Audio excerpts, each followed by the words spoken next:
when I started reading about GMO crops and I started understanding that the seeds are proprietary, the seed technology is owned by the companies.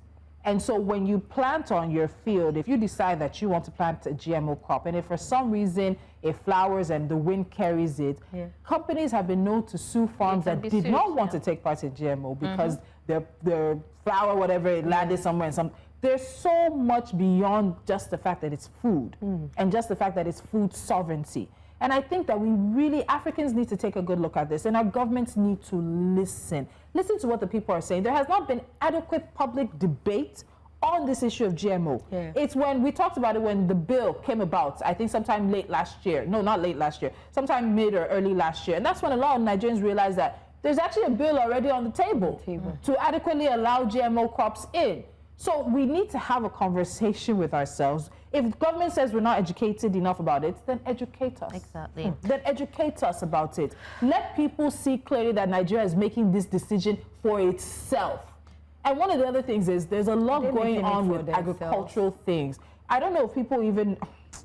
Another thing I was reading now. So now, governments are selling water rights.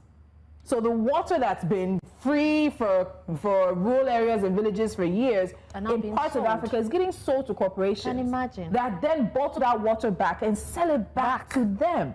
It's all about the money. The doctor we had earlier, you know, on the show talked about how we're eating pesticides.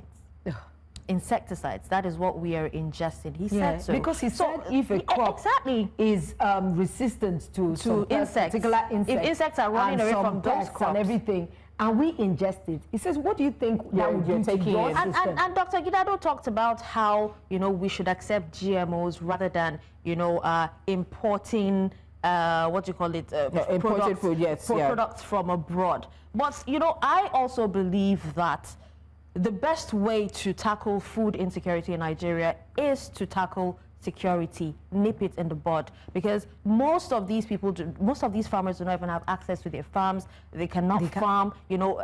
Have we talked about mechanized farming as a country? It seems like we've been talking about it for years. It seems like every leader that talks about farming thinks about cutlass and hoe. Are we hearing our leaders, whether it's senators, whether it's governors, whether it's House of Reps members, the people who make these decisions, who decide that they want to give to communities and they give cutlass and hoe? Are we listening to them talk about mechanized farming? Mechanized farming means that where you use 50 people before, you might need 5 people. Exactly. You need irrigation. You need modern. And Nigeria has the land. Nigeria has the land, and Nigeria has some of the best arable land. I have traveled. Recently, I went to Oyo.